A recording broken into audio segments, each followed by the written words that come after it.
The morning I walked into the office 8 minutes late was the same morning everything quietly began to fall into place. Not because I had planned anything, and not because I suddenly decided to change my life. It started with something small, something most people wouldn't even remember by lunchtime. I had given away my sandwich. He was sitting on the back steps of the building, shoulders slumped, staring at a dented thermos, like it had personally betrayed him. His clothes were worn, hands rough, the kind of person you pass every day without ever really seeing. I almost walked past him too. Almost. But something about the way he sat there, like the weight of everything had settled into his bones, made me stop. I handed him the paper bag without saying much. He looked up, surprised, studied my face for a second, then nodded once. No thank you, no conversation, just acknowledgement. It felt enough. Then I walked inside and straight into Carl's temper. Carl didn't care about reasons to him being late. Wasn't a moment. It was a character flaw. By the time we reached the elevator, he had already turned my 8 minutes into a speech about professionalism image and how I somehow reflected poorly on him. Everything always reflected on Carl. I'd worked under him for 6 years, long enough to understand the pattern. He took credit for anything that went right and assigned blame for anything that didn't. My job existed somewhere in the shadows of his title. I fixed reports, corrected numbers, rewrote emails, and quietly held systems together while he stood in front of rooms talking about leadership. If you asked anyone else, they'd say he ran the department. If you asked the truth, it would say something different. We entered the boardroom late, and that kind of lateness carries weight. Conversations paused, eyes shifted. Carl launched into his usual performance, without missing a beat, throwing out polished phrases like they meant something on their own. I barely heard him, because at the head of the table sat the man from the back steps. No worn clothes now, no broken thermos, just a dark suit, composed posture, and a presence that silenced the room without effort. When our eyes met, recognition passed between us, quiet, unmistakable. A moment later, the announcement landed. He was the new CEO. Carl didn't notice the shift right away. He kept talking, weaving through his rehearsed presentation like nothing had changed.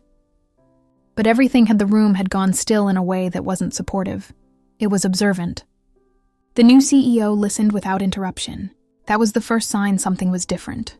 Over the next hour, Carl talked himself into a corner. He used the same language he always used. Broad, confident, empty. Normally it worked. People didn't challenge him. They didn't ask for specifics, they let the performance pass. But this time, when he finished, the CEO simply placed a document on the table and asked a question. What does your role actually accomplish?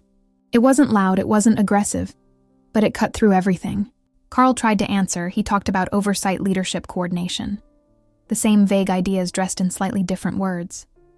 The CEO listened, then asked again. Calm, precise.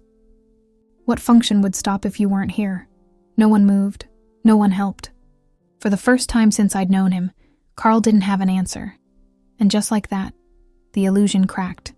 The audit began the next morning. Officially, it was routine.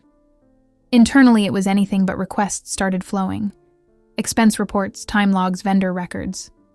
The kind of details Carl had always dismissed as minor beneath his attention. But I had never treated them that way. My records were complete, organized, verified. Every discrepancy I had flagged, every override he had made, every decision documented in clean, time-stamped trails. I hadn't kept them for revenge. Elle had kept them because accuracy mattered. Now accuracy mattered to everyone else too. Carl approached me by midday, trying to sound casual, but panic leaked through every word. He asked questions that weren't really questions, probing, searching for reassurance I wasn't going to give. I answered simply, factually nothing more. By the end of the week, the tone of the office had shifted. People who barely acknowledged me before were suddenly attentive. Conversations paused when I walked by. Compliments appeared where silence used to live. It wasn't respect.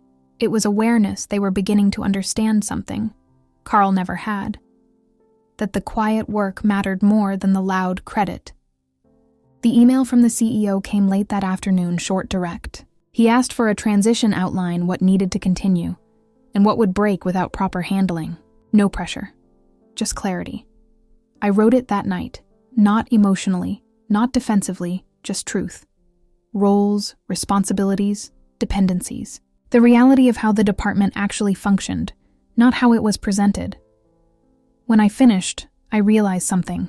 For years, I had been holding everything together, and no one had been looking. The following Monday, the office stopped pretending.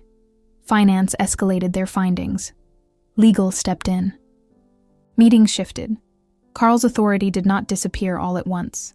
It thinned out like something hollow being exposed. He tried to regain control, tried to redirect attention, tried to involve me in his explanations.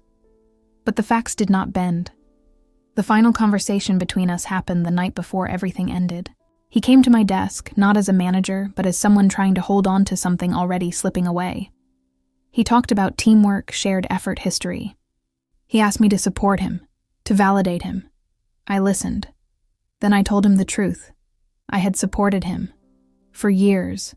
Quietly, consistently, without recognition. I had done the work he presented as his own. I had protected the department when his decisions created risk. And he had never noticed. That was the difference. The next morning, he walked out of the building with security. No scene, no shouting, just silence. People watched, but no one spoke.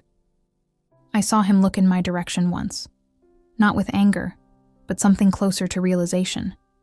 As if too late, he understood exactly where everything had gone wrong. I did not respond. Some things do not need acknowledgement.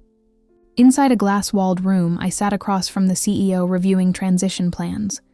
He arrived shortly after Carl left, calm as ever, like everything was unfolding exactly as expected. We started working immediately.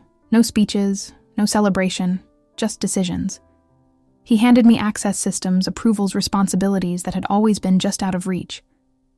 Not as a reward, but as recognition of what had already been happening. The work did not change. Only the visibility did. A week later, I sat in the same office Carl used to occupy.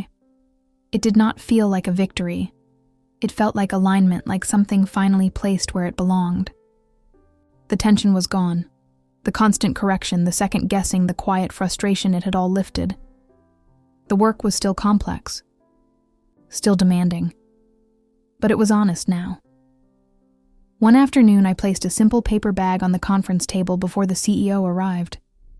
Inside was a sandwich, nothing special, just something prepared with the same care as before. When he walked in, he paused for a moment, then smiled, genuine, unguarded. "You remember details," he said. "I always have," I replied. And that was the difference. Not power, not titles. Attention, recognition. The things that had been invisible before were now clear. I was not louder than before.